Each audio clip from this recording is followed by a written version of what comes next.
Hello everyone, this is Future Thomas here to give you a brief update on this week's episode. For those of you that have listened to our introductory episode, you'll recall that between the four of us here at iCast Fireball, we span across 3 different states, and that can present its own challenge when it comes to creating quality audio content. I just wanted to jump in here and preface this week's episode by saying we did have some technical difficulties with my audio when we recorded. But thanks to Mickey's amazing sound editing skills, we were able to get the audio up and running. It's not the full crisp quality sound we try to give you from week to week, but it should still be enough to help immerse you in the tense moments that are bound to come. Rest assured, we have resolved the technical issues, so this should not be an issue moving forward in future episodes, but we wanted to give you all a heads up, especially in this exciting follow-up episode. Now, without further ado, on to this week's episode. Hello everybody and welcome to this week's episode of iCast Fireball, an actual play 5e D&D adventure where we go through the campaign of Tyranny of Dragons.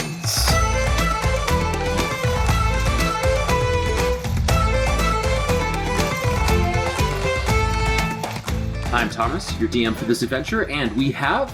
Malamara, Lance Thalen, and Fleeple. Last we left our adventurers, we found them right smack dab in the middle of a battle, and we're just gonna jump right into it. So let's get into it, everybody, here. Let's go right into this battle here. So, as it stands, we're at the top of the initiative order here. Lance, you checked in with Mal to see if she had a healing potion. Mal, you got a healing potion, only at 1 hit point. Both of you still in this tent, and not too far off from you, maybe 20 feet, 15 feet away from you, is Fulan Mondath, who's clutching her side in her living quarters as she pants to herself with these tiny dragons revolving around her. As they keep revolving around her, they fly like within a certain range of you, and then they like snap at the air before they fly back. And she just is panting to herself and breathing, going...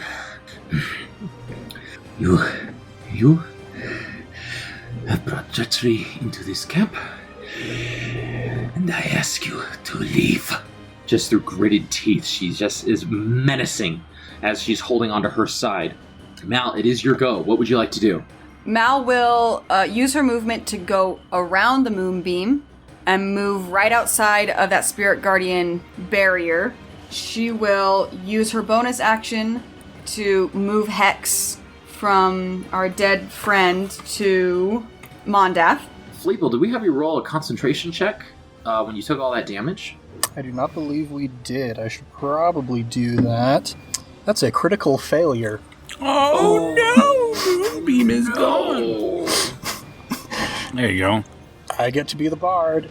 Okay, you want to go all the way back? Let's go all the way back. Not all the way back, but Mal, as you're about to run around this moonbeam, Fleeple, you have to focus on your wounds to the point where you have to drop the moonbeam. And Mal, just as you're about to move around it, it disappears, and the half-burned away corpse of Langdorosa is in front of you, just sort of like sizzling in the air. But your path is free before you. You don't have to move around it. I apologize for that.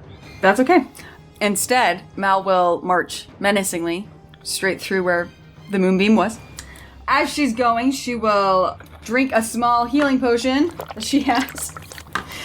I forgot how much that is. I'm so sorry. I should write that down. It's 2d4. Yeah, so +2. That's 7 hit points to me. Nice. Okay, so you're back up to 8, I believe, right? I have 8 hit points and 3 temporary hit points. Temporary hit points, that's right. Thank you for the reminder.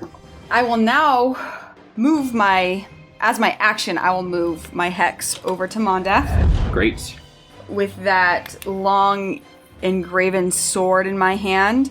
As a quick action, she will look over at Lance, who is hiding in the corner, who was sneaky in the corner. And she'll say, "Go check on Fleeple. I've got enough for this one." Because she's worried because the moonbeam just went down. That's BA. Okay, so you got your hex on them, essentially marking them as you move the hex from Langdorosa over to Fulan. The red of the dragons flying around, the red of your hex seems to like pierce, and the shades of red are similar to one another, but yours seems to be just a more chaotic, wicked-looking red, and it sort of like snakes across the ground until it latches onto her leg and seems to have marked her. I believe that's your movement, bonus, and action there, so I think you're good, right? Yep, that's the end of my turn. Okay, so now we go to Lance. Lance will say, "That's BA." And then he will run then to the entrance of the tent, which is... That's 30 feet. Can I see out the tent? Absolutely. As you get to the entrance of the tent, you draw the tent flap back, and you see Balam standing there. A little bit bloodied, definitely damaged, but you see Fleeple holding on to his chest as he's like trying to scrape this ice that has just caked onto his body, and you see the fleece on his back has ice crystals on the back of it. I will bonus action hide. I'm trying to hide from Mondath knowing that I'm about to attack him, basically. Balam or Mondath? Sorry, Balam, the outside of the tent guy. Sounds good. So go ahead and roll me a stealth check here. Okay. That is... That's going to be 21. 21. All right. You feel pretty well hidden, especially due to the fact that Balam seems to be distracted being engaged with Fleeple here. All right. Sweet. Then I will take out... I'm going to sheathe my swords. Or no, I think I took out my bow last time. So I still have my bow out, and I'm going to peek out the tent curtain and let an arrow loose to hit, hopefully, Balam in the back. Go ahead and roll me an attack roll. With advantage. Yes, I'm hiding. with advantage. I'm legitimately anxious on this roll here. Okay. 21 again. That's a hit. There you go. And it is sneak attack. Yes, it is. I'm like riding this wave from our last episode here. I'm just like anxious to see. Double sixes. On a 1d6 roll. That is 15 damage. Tell us how it is done, Oh, Lance. I will just aim out the tent, look straight for, and that stupid little talker, I'm going to shoot the back of the throat of Balam. And just, I always have to have a line, because that's how cool, apparently, I'm trying to be. And I'll just say what I always do when I kill somebody with the arrow. Both eyes open. As you say that, Lance, you feel this presence behind you. And as you whisper that, you hear this voice come in your mind. A woman's voice. She goes, "Little bit up, darling." And you feel your arm slightly shift up, and the arrow gets released.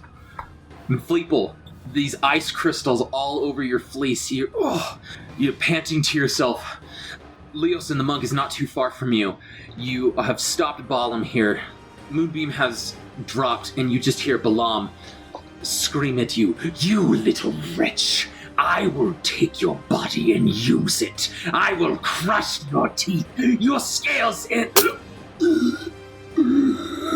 and you, in the darkness, as the sun is definitely past the horizon here, and the only light in the camp is now fires that are being lit from the surroundings, torches, and an intense blaze from the entrance of this entire valley here.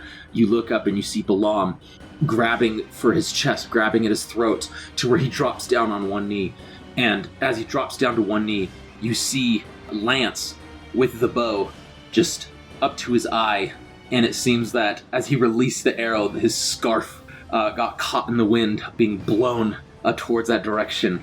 And you see him just breathing. And Balam falls to the ground, just clutching at his throat until he stops moving. Well done, Lance. And I just kind of call out, "Glad you didn't leave." And I will wink at Fleeple. And Fleeple, with your passive perception, you just barely make out the wink, as it is quite dark in this campsite here. It's very noticeable. A whole head wink movement there. Not subtle at all. Great. Well, it would have been Balam's turn. I'm going to roll a death saving throw just for kicks and giggles. Okay. That's for me. Fleeple, it is your go. All right. Okay, so I look around me at all the situation going on here, and I turn towards Lance, and I say, "I'm going to get the escape route ready up the side of the canyon. We need to get the prisoners ready." Do you need any help with health? I'm going to cast Healing Word on myself as a bonus action. And I say, "I thank you kindly for the offer," as I regain 5 hit points. And as I'm saying this, my body begins to bulge and kind of hulk out as I begin wild shaping into a giant lizard, and I say right before I transform to the point where I can't speak anymore, I think I've got this covered. Beautiful. All right. I believe you do have movement still, yes? Yeah, so I, with my giant lizard speed of 30, I'm going to just dash. Well, I can't dash because I already used my action. I'm going to move as fast as I can in the direction of the canyon wall where we hid the rope, and I'm just going to keep going until I get that rope up to the top of the wall. I have a climbing speed of 30 as a giant lizard, and I'm going to get it to the top and secure it for the prisoners. However many turns that takes. I'm going to turn real quick to Mal, and I'll be like, Philippe was okay. So you take the 30 feet of movement. It's definitely a little bit away from you. I would say probably about 100 feet where you have that enclosed cavity in the wall, but you know exactly where it is. So it should take you only a few turns to get there, okay? Sounds good. For the sake of maybe brevity, we'll take you out of initiative unless you'd like to jump back in with a specific action to assist with what's going on, if that's all right with you, okay? Okay, Mal, you're face to face with this leader, Mondath, who is now marked with your patron's signature here. And Mondath, she just glares at you and she goes, I give you the opportunity to leave. You kill my right man, and you have the audacity to face me! She is gonna cast Sacred Flame. Alright, go and roll a dex save, okay? I rolled a 17. 17 is a success. So, I believe Sacred Flame, you don't take any damage, right? Yeah, it negates. Yep, okay. So yeah, as that dragon comes, one of the dragons from Mondath's radius just breaks away as she yells something in Draconic, and it comes to clamp down on your face, but you dodge out of the way, slicing your sword straight through the magical image of it, therefore dissipating it before it does any damage to you. Mondath, angered at this, and she just turns around and she flees 30 feet away from you through the back of the tent, out of your sight, bringing the spirit guardians with her. Good. But for all intents and purposes, she has disappeared from the fight.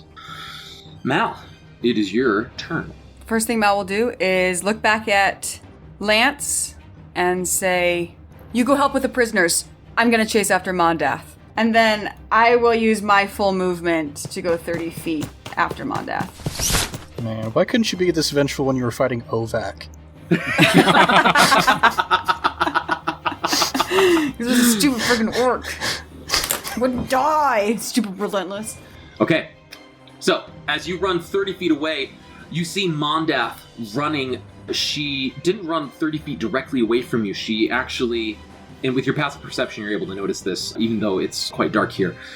As soon as you thrust open the tent flaps, you see that she veered north towards the cave entrance, where there are 3 guards and now a 4th guard joining there with their weapons out in full plate armor, and she's just running to them with those spirit guardians around her still. But having seen this, you still wish to pursue after her, yes? Yes. Okay, sounds good. So you run, and you are within the 10 feet of her still. The spirit guardians snapping at her, snapping at you, trying to get at you. Great. I will make a ranged spell attack and cast Witch Bolt. And try and capture her with lightning. I'm gonna tase her. I love Witch Bolt. I love Witch Bolt too. Is such a good spell. Non-natural 20. Oh, that is a hit! Yes! Okay. Ready for 2d12? Plus 6? Oh my gosh, that was such a good roll. 6, 7, 8. 20 points of damage. Holy cow! 2d6. 2d12. Plus 6. As you cast this witch bolt, what does it look like? Describe it to us. Just a bolt that says, I'm a witch. It spells witch as it goes through the air. I was really impressed with the whole cultist thing and her cool spirit guardians that look like dragons. So while I still have this long sword and the great sword in one hand, she reaches out with the other, and out comes crackling lightning that opens its jaws and looks just like one of her dragons as it breaks through her spirit guardians and grabs her around the chest and just like electrocutes her. Ah, yes! And she's seizing. She almost falls to the ground. I'm gonna have her roll a concentration check here. Oh my gosh. That is a 11. So she took 20 damage. Half of that is 10. She just barely succeeded. Okay. Yeah, because you have to get 10 minimum, right? It's if the damage is less than 10, you still have to get. Oh yeah, okay. Yeah, so she still succeeds as she seizes these dragons. Flicker, flicker, flicker. She slams on the ground. They alight still, and she's yelling something to the guards in a language that you don't quite understand. And some of them seem to be breaking ranks, and 2 of them seem to be charging after her. Guys, I might get to be the bard first. She's still up. She's still standing, but you have her marked with your witch bolt, which I believe remains until you dissipate it or lose concentration, correct? Almost. I'm not going to tell you the specifics. Oh, very good. Because I want you to make choices that she would make, and not because of the spell. You got it. Okay. Well, that is your go. That was your 30 feet. I believe you still have a bonus action if you would like to do anything with it. No. I'm good. Wait, can I bonus action take that other small potion that I have? Sure, absolutely. You had 2? I do. Because I took an extra one that one time. Because I was really drunk and I took the second one. There you go. Oh, heck yeah. 8 more points to me. Nicely done. Okay. Lance, it's your go. You find yourself alone in the tent. What I've wanted this whole time. There is a desk, right? Oh, yeah, absolutely. I am going, before I leave, to the desk. I'm going to go to the desk and try and open those drawers. Jacob, thank you so much. I was regretting not telling you to do that before I ran away, and you read my mind. You had told... Well, that was the plan originally, that we were going to try and investigate someone's desk. Lance remembers. Go ahead and roll me an investigation check, please. All right, cool. Cool. All right, not terrible. 18. 18. Okay. So, as you step over Langdorosa's body, you get to the desk, and there's nothing on top, so you just start throwing open doors, and just like some of the cabinets, and you don't see like any potions, magic items, things like that, but you do see papers. Lots of papers. You don't have a lot of time to read through them unless you want to spend a couple turns doing that. No, I'm just going to shove any and all papers I find in my bag. Grab. Pocket. You get a pretty good chunk of these papers, and in fact, as you're about to throw them in a pocket, you see like a little, I want to say messenger bag, but like the equivalent of that. And so you're like, oh, great. You just start shoving them in there, throw it over your shoulder. You feel like you got a lot of stuff. All right. The last thing, if I have time, I don't know for a turn, obviously, I do want to search also the dragon's body. Okay. I'll say they're right next to each other. Go ahead and roll me an investigation check. This one I will say with disadvantage, just because you've already done that action. So Oh, that's not good. It's 11. 11? Okay. There's not a lot of stuff. This body was heavily burnt from the moonbeam as well, you have to recall. So the armor itself seems to have deteriorated as well, seeming that it wasn't magical to begin with, or else it would have remained the same. You do see a great sword, a spear, a half-rusted now sigil of the Cult of the Dragon, things of that nature. So no potions or anything? With that type of investigation, you find yourself questioning, like, I really gotta go. I really have to move away from this. I can't spend more time on this with that type of a roll. All right, then I'm just gonna book it out of the tent. Then, if it takes even into the next turn, that's what I'm doing, getting out of the tent. Great. Sounds good. So we will say that you are just to the tent flap. Oh, real quick, sorry. The red part of the tent where Mondath, where she was before she exited, is that like, was there a bed in there? Was there anything?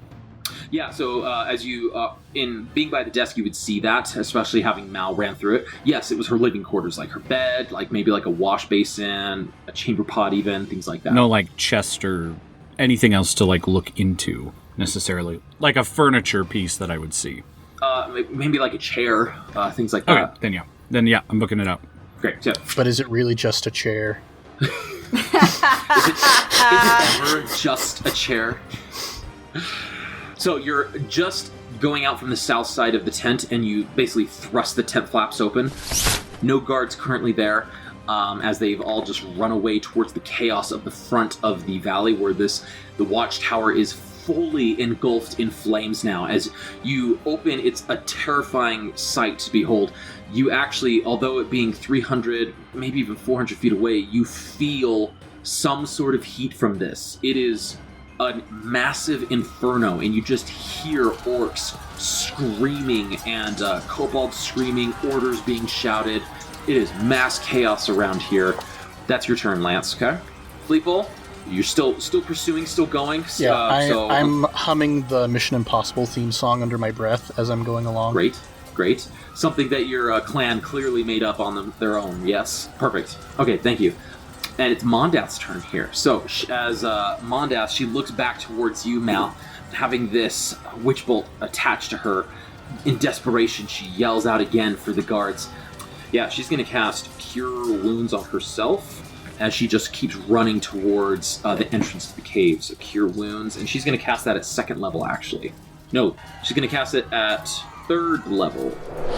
So, that's 3d8. Not great. 2 1s and an 8. Ooh. Well, an 8's pretty good. 8's pretty good. I mean, it kind of evens out. So that's 14 health back to her. Okay, and she's gonna run to the cave. She actually passes some of the 2 chainmail guards, and so they're now standing in front of, like, they kind of like form a perimeter like between you and Mondath now, and she's just continually running away from you, making another 30 feet, so she's 40 feet away from you now. Okay, Mal, it's your go. Immediately after that, it's your go. Yeah. With her moving 40 feet away, the witch bolt connection severs. Okay, sounds good. Yep. I was hoping she was just gonna stand and make a last-ditch effort, but I guess she's just a coward. Fight me! Did she get inside the cave, or she's going toward the cave? She is not inside the cave yet. She is just moving towards the cave still. She's pretty close. You feel like on her next turn, she probably will pass through the entrance there. I'll put that great sword back under my cloak and pull out my crossbow. Try and get her at least one more time at a distance. You sheathe the sword that's been wrapped up. You pull out your crossbow, and you take aim, and you fire. 21. 21, that's a hit! Because I shoot better than I do spells, I guess. That's 10 damage. 10 total damage. Okay, as she runs away, this crossbow bolt sinks right into her back. She's not in her full armor right now, and she just... and she's falls to one knee and stands up real quick and just yells in Draconic something else to these guards here. I'm going to roll another concentration check. She does make her concentration check, so the Guardians are still up, but you definitely seem to be doing some sort of damage to her, but that Cure Wounds seem to have really revitalized her to where she could go a little bit further there. So that was your action. I will keep moving toward her until I hit the guards. Okay, so you're going to run up to the guards. Pull that sword back out and get ready for battle. Great. So you run up to the guards, and as you do, you smell like new polished plate mail. Yeah, so that's like the first smell that like you inhale, followed by the fire that seems to be erupting into the camp here, mainly from that entrance. And you stand right in front of both of them with their great swords as well, standing in front of you, both ready for a fight here. I'm going to roll them into initiative. Great. Perfect. Okay. So, right after your turn, Mal, one of the guards in front of you takes their turn. So, they are going to... This one is going to attack with the Great Sword against you. It does get advantage because it has pack tactics here. Oh, good. That's what I wanted. As a 24 to hit. Yes, it does. Okay, sounds good. Okay. Oof. Okay. That's 16 points of slashing damage. Oh, what? Oh my gosh. Yeah. Okay. How you looking, Mal? I would say rather hurt. Okay. Sounds good. Okay. Okay, so that's going to be its turn. It's just going to stand its ground, and after it slices you up, taking a hefty hit, it backs up for the other guard to take its turn, which it does right now as well. It backs up out of range? No, not out of range, just sort of like shifting to where the other guard can make an attack. Yeah, sidestep. There you go. Oof. Okay. Let's say oof. That is a 22 to hit. That is 13 points of slashing down. And with that, Malamara goes down. Mal. Okay, sounds good. I didn't think we were going to hit that hard. I thought I could take a hit or two and then get the heck out of there. Definitely, I mean, you hadn't encountered these before, so I mean, it was a worthy gamble. Worthy gamble there. See, thank you, Thomas. I respect your character Thomas. I respect your character choice. Great. So, Mal, you fall unconscious, unfortunately. Your hex dissipated, and your orc ability does not come into play, because I believe you have to finish a short rest, correct? Okay. Yeah. I mean, it's a long rest, but yeah. Fleetbull, Lance, both of you are running the other direction. Well, I have left the tent, correct? Okay, do I hear any inclination of this happening to Mal? I will allow you one opportunity for a perception check. Oh boy. That's not good. That's 10. 10, okay. It is so chaotic here. You can't pick out anything in particular that would indicate that your friends are in trouble, or that Lance, or not your Lance, that Fleetbull or Mal would need your assistance, but you have your goal, you have your focus, you're heading to the prisoners. You may make any choice you wish, though. Well, my choice was to go to the prisoners. That's what Mal told me to do. Yep. Mickey, and this is something that I think... sorry. This brings up a good thing. A lot of people... And tell me if everybody feels differently about this. They feel like, oh, well, I can't do that because my character wouldn't know that type of a thing. You're a player. You can make whatever the heck choice you want as a player, right? It doesn't matter. Like, even player-to-player interaction, like, oh, I failed that intimidation check. I am intimidated by Mal. Doesn't mean that your character has to do anything. You as a player make the choice for your character. They are merely the avatar for your own choices. People may feel differently, so if you as a player, you're like, screw that, I don't want Mickey to lose her character. Do whatever the heck you want, like, somehow I look over there. Doesn't matter to me. If you choose to do differently, I don't think anybody in here is going to feel differently. It doesn't matter. I feel like that's an important concept to preface in this game. I'm not going to feel like you're gaming the system at all if you do that, like, if you're going to be like, oh, out of character, I'm going to go help Mickey because I want her to play his character. So yeah, it's probably not in my character's motivation, but I will make it their motivation to do this because I care about Mickey as a friend. So anyway. Well, I don't care about Mickey as a friend. And I'm just going to leave her to die. Well, because my character I mean, I kind of go along my thoughts before any of this happened was Lance is immediately running to the prisoners. And especially because of that perception check, I feel like that's what I should do. And I feel terrible for that. Totally fine. We will see how it plays out. It's totally fine. Sorry, I just feel like I didn't realize I had to rant about that. But thanks for letting me rant about that, everybody. Okay. So, Lance, what are you doing? I am with the perception check of not seeing anything happening or noticing that Mal is in any kind of danger. I'm going to start running toward the prisoner tent. Fair enough. Absolutely. You know exactly where it's at. You can dash, double dash. I am using all of it, yeah, because I got bonus action dash, so 90 feet of dashing, basically. Any cultists that are trying to meet these orcs or go to the... You're just skittering around like Naruto style almost, so... As I'm running, if I pass by orcs and kobolds, I'm going to be shouting something, and because I know Orcish and Draconic, I'll be shouting it in both languages, and I'm just shouting basically, like, if it's the orcs, I'm saying orcs, and if it's the kobolds, I'm saying kobolds, and I'm just saying, show your rage to these cultists! Leave the prisoners alone! Let the cultists know your wrath! That's it. Very good. Jacob, take an inspiration dice. That was very inspiring. I'm inspired. I'm inspired by that too. He said that and I was like, I got chills. Dude, for like as awkward as Lance is, he comes up with the best lines like in the heat of the moment. I'm banking on that being that I have taken a proficiency in the charisma section, and as soon as that's gone, any and all of Lance's epicness is going to be like, That is super fun. Okay, great. Dash, double dash. Fleeple, you get to the cave. You are there, you find the rope, grab it, and now you're just running over to where Leosin is, correct? So, the idea is with the rope to get up to... Well, yeah, I'll grab Leosin on the way, and then I'll get to the wall, start climbing up, and I'm hoping that as a monk, he's probably fairly good at climbing himself.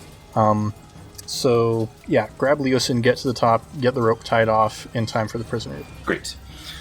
Sounds good. So you're in the cave, you got the rope, and now you're going to be running back to where basically Leosin was, because I believe that's where the plan was to climb the wall, right? To scale the wall, yes? Okay, sounds good. So on this turn, you can't quite make it there, so maybe I think on the next turn you should be able to make it to that location with your dash and movement action, okay? And now I'm humming the James Bond theme under my breath. Perfect. Love it. Now, roll me a death saving throw. 12. 12. Success! So that's one success for you. Yes. All right. We'll see what the guards do with your unconscious body or what happens. So, Lance, you're booking it. 90 more feet, yes? Yes. How far away is this tent? Okay. With your 90 feet, you can definitely, you burst essentially into the kobold camp at this point, screaming for them to show your rage. You see these kobolds, a good half of them are already, any cultists that were in their side of the camp, they are in melee with. So the guard that was guarding the prisoners, it is now fending off 4 different kobolds. One of them's on the back with a knife and seems to be just stabbing the back and just throws the kobold off. The other 3 are trying to poke him with these makeshift spears here. Let's go ahead and have you roll a... I was with Fleeple when we did talk to them. One time. Yes. Let's go ahead and roll a stealth check with disadvantage, though. Just there's so much chaos going on. So stealth is regular then, because I have advantage. Yeah, just regular at this point. Poop. 16. 16. Good enough. Some kobolds don't see you and start attacking you out of the corner of their eye, because, again, there's 100 kobolds here, and about half of them, 50 kobolds, seem to have risen up. They do not see you, therefore they do not attack you. They don't mistaken you for a cultist, so to speak, and surround you and try to jump you and attack. So you're able to sidestep, move around, dodge around, and so you get to the prisoner's tent and you throw the flap back. As you throw the flap back, there are a good 8 prisoners there, all chained to a singular pole in the middle of the tent. The chains were quite long to accommodate for them to lay down, rest, sleep. It reeks in here. It smells. But most of them are on their feet currently, trying to maneuver the manacles out of their hands. Some are trying to pull their hands, wrists out of the manacles. Some are going to the lock that is holding all of their chains to the central pole here. And as you run in, they go, "Please, don't hurt us. We have no business with you." Citizens of Greenest, we're here to get you out. And I run over to the lock and I try and pick it. Okay, go ahead and roll me a lock-picking check here. That's my lock skills, my thieves' tools. Yeah, your thieves' tools check. Oh, that's not that great. 15. You have an inspiration dice, if you need it. Don't forget that. Never forget. Well, I'm going to see what it does this time. It's 15. Okay, you run over there, and as you make your dexterity check or thieves' tools kit here with your thieves' tools, and it's a very crude lock. You take one out, you flip it, you're in the motion, you go into habit. Just 1 second, 2 second, 3 second, ding! All the chains clatter to the ground. All of them free, and all of them go... They look at you with wide eyes. All right, we have a rope scaling the back wall of this bowl-shaped valley that we're in. This kind of divot of natural landscape. Yes, a caldera, exactly. It's in the back of the camp, near where the cultists stay. Don't worry though, the orcs. I have to go fast, okay? So run as fast as you can and catch up with me. Get any and all prisoners to the very back. Pew! Flash. Great, so on your next turn, you're going to have that 90 feet of movement as well, and they will catch up as well. So, Fleeple, your turn. You get to within the appropriate distance. You get there as your lizard form. And you said you were checking on Leosin first or going straight to the cliff wall? Sorry, could I say one more thing real quick? I apologize for cutting into that. Sure, yeah. Is Morin here? Before you run away, one of them goes, "Hi, that's my name, that's me." You better live through this, you sucker! Because I've been trying to find you for your daughter. Your daughter's alive. Keep these people alive and get back to Greenest. And I run out. Okay. So, Fleetwood, you were going to Leosin first, or you were going to the wall? Yeah, so I'm going to swing by Leosin on the way to the wall, because presumably as a lizard I cannot tie off the rope when I get to the top. And I'm really enjoying having 19 hit points right now. So... Fleetwood, you run over to Leosin, and as you run up to his post, it is empty. Okay. What a guy. Alright, then I'm going to start climbing up and just get to the top as fast as I can. Great, and you have a climb speed of 30 feet, you said? Correct. Great, sounds good. I will have you roll me a strength check. Alright. As a giant lizard, my strength is much better than as a kobold, but my rolls are not good. That's an 8. 8, okay. As you start climbing up, using your athletics, slithering as a lizard up, you get up about 30 feet, and this rope is starting to get fairly heavy. You almost drop it down to 30 feet, but you grab it, you hold onto it, and you stop to catch your breath for a little bit. So you didn't drop the rope, but you were unable to make as much progress as you'd like there. So that's where we're at there. Sounds good. Now, and you roll a death saving throw, please. Oh, that was a 6. Failure. Great. Lance, your turn. 90 feet.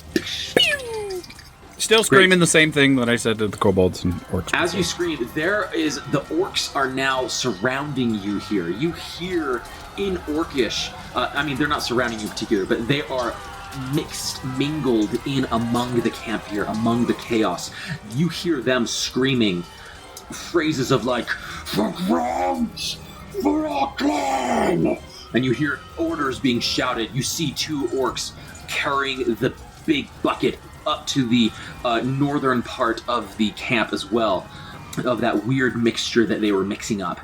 There's no time, though. You have to run to where Leosin was and try and assist in any way you can. You can't get there on this turn, but next turn you will be able to. Okay. We jump to Fleetwood. All right. I need you to roll me another strength check. Okay, please. That's a 19. 19, great. That you able to catch your breath was definitely enough. So you're able to make your full movement of climb speed of 30 feet and an additional 30 feet. You're about 3/4 to the top here. So one more turn and you should be able to get all the way to the top. Okay. Now, as you're about to roll your death saving throw, you come to.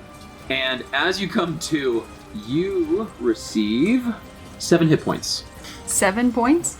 7 hit points. And as your eyes open up, you see this very disheveled, darker-skinned man, a human who has a goatee that you haven't seen before, but whispers to you, "You need to get up now so we can rush quickly. Quick, follow me." Leosin the monk has revived you, and as you look around, the 2 guards are on the ground and stiff, but they seem to be they seem to be trying to move out of it, and the other 2 guards at the cave entrance are just charging towards you. And he goes, "It would be good for us to have haste at the time." So you have your full turn here. What do you do? I will follow him. I keep charging into the cave. I go straight for them again and just rage. Oh wait, I can't do that. One more time. I got this. I can do this. I can do it. I came back from the dead twice. It's fine. I will, in whatever mechanics is required to make that happen, I will double dash after him. Okay, sounds good. Wherever he goes. Okay, just wanted to... Yeah, I figured as much. You spend half your movement, you stand up, and then you, the rest of your half in your dash action, you just start charging away. The guards unable to keep up at this time because you were already a distance away from them. So, on your next turn, you'll probably get to the base of the cliff face as well. So, Lance, You get to the base of the cliff face. You see there are smaller fires that seem to have been ignited on this second portion here. Orcs are now tearing through the camp. Some are charging past you. Some go to the main tent, and as they rush to the main tent, they just rip down the sides of the main tent like it were a curtain just to be discarded, and they throw it to the side, and they just start wreaking havoc on these personal quarters, the main tent, the main desk, and they just seem to be reveling in this destruction here.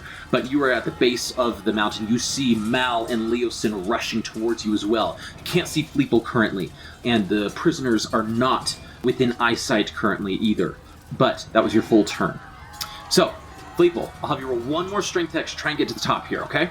All right. A 10. 10.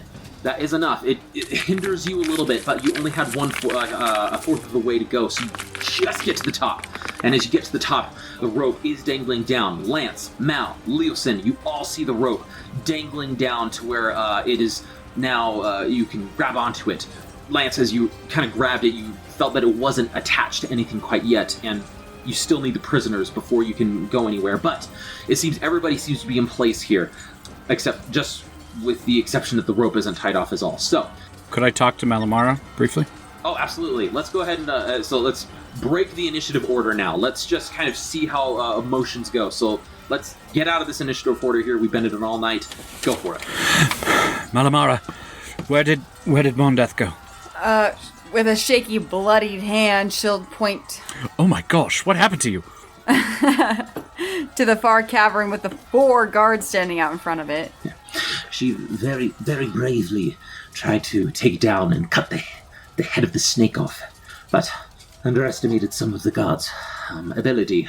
After a brief conversation, you see these 8 individuals miraculously coming through the chaos. Orcs having left them alone. Kobolds having left them alone. Cultists seem to have more pressing issues. There are now active battles with orcs and cultists on this second portion of the camp here. Not too far from you, a good massacre occurring within just mere 50 feet of you. Spells are getting flung, fire being thrust. An orc goes down, having been stunned, and then just shatters as it falls to the ground. It just seems to be mass chaos here, but the prisoners get to the base of this cliff face here. Fleeple. I will, while this is happening, I keep interrupting, I apologize. Just real quick, as I'm just drinking my health potion as this is all happening. Okay, drink potion, heal What up. Is the health potion roll? 2d4 plus 2. So Fleeple, was there anything that you'd like to do to either try and tie this off, or do you want to try and hold it while maybe one person climbs up? Yeah, I would definitely prefer to tie it off. Don't know if that's possible as a giant lizard. If not, I'll just drop out of it and... You know what? Why don't you go ahead and you can run around at a nearby tree and maybe get some leverage with that. So go ahead and roll a dexterity check. I will have you with disadvantage, though, because you are a lizard. All right, let's see. Dexterity for giant lizard. Okay, even with disadvantage, that is a 12. 12. Enough. You have somewhat of a simple knot where you feel as you let go of it, it is intact. You being able to keep your intelligence, even as you go into beast shape, you are able to thread it through, tie it, and with your mouth. It takes a lot longer, but you feel like it should be sufficient for at least 1 or 2 people. Awesome. Okay, sounds good. So these prisoners come to the base of the cliff. And one thing real quick. If it'll help at all, I'll just kind of stand there with the end of the rope in my mouth and root my claws into the ground to try and give some extra leverage if I can. You dig in. You sort of prep yourself up against a tree, some of your feet into the a tree and some of the other in the dirt to try and really brace it just in case something were to happen. The prisoners get there and Leosin goes, "Quickly now, you." He points to the prisoners. "Get up there, quick! Go, go, go, go!" Because the knotted nature of the rope, due to Mal, they're able to make it without having to roll anything, thankfully, or else we could have a real serious issue here with the knot. And so they're able to, even the most feeble among them, with the help of some of the stronger ones underneath them, pushing them up, they're able to start making their way up. And so as the last one goes up, Leosin goes, "Hurry now." Without saying anything else, just grabs you, Mal, and just shoves you towards the rope. And as you start climbing, Mal goes up. Motions for you to go up, Lance, as well. Lance, you go up. Leosin, he quickly climbs up, and as you climb this 120 feet into the sky here, not needing to roll stealth, not having to hide anything, as you look down, as you look across, this camp is just engulfed in flame.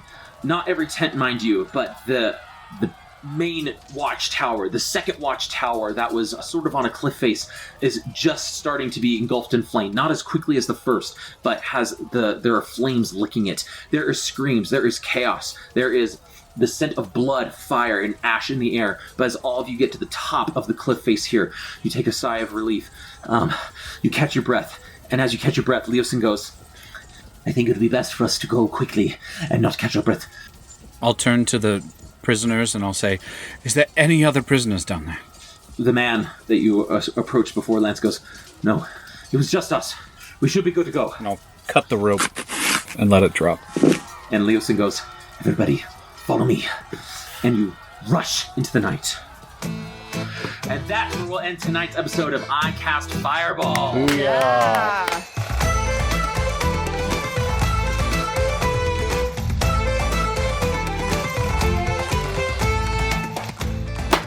Look at our shaky plan.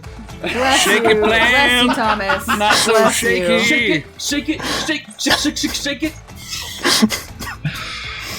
Oh, wow. There you go. That was a rush. Mm-hmm. So for Whoa. question, so for Leosin, did you roll to see if he saw that Mal, or did he have a clear sight for it? Leosin, the moment that chaos erupted, started loosening his bands. Yeah. He So was he like, was just tied up there watching the whole thing. No, he's like, wow. monk's got a monk, you know? Mm-hmm. Once Yeah. a monk. Wow, that's crazy. Is that first fully unconscious of the game? I think so. Anybody I else think gonna that's do the death first saving total throws? fall. I feel like Fleeple's Well, been no, really Fleeple close. did. No, Fleeple Did he go down to zero? but you immediately brought him back up. Yeah. Perfect. He did fall, though. I was like, I feel like it was, but I couldn't remember specifically. But then you killed the person who killed me, so we're even. Wait, just such a now, good yes. moment. That's right. Yeah. Like DeRosa, yes. Yes. Oh, I should have asked if Balam was still down. Oh yeah, because he was doing. Because death Thomas saving throws. randomly That's decides right. that's who I'll roll for death saves. Just the most annoying NPC in this entire Because I would have campaign. ran by and just stabbed him in the face. Just to make sure. Stay dead! For no reason at all! Okay, here we go. Thank you so much for listening to this week's episode of I Cast Fireball. We hope you've enjoyed listening as much as we've enjoyed playing. From wherever you get your podcast from, please leave us a review. It really helps boost our ratings, really helps get us in other people's recommended feeds. You can also email us at an email, icastfireball2020@gmail.com. We'd love to hear from you. We're hoping to get the word out there and set this podcast on fire. Now, to get the most recent up-to-date content, please follow us on Instagram and Twitter with the handle icastfireball20. There you can get possible sneak peeks of upcoming episodes, interesting insights from players and DMs, behind-the-scenes shots of us making this incredibly fun world, maybe even some polls on who you want in that battle royale. Am I right? Like, subscribe, and share with your friends and fellow wacky adventurers. But until next time, I'm Thomas, your DM, and around the table we have Malamara. Lance Thalen. And Fleeple. Keep the fire going, and see you next time.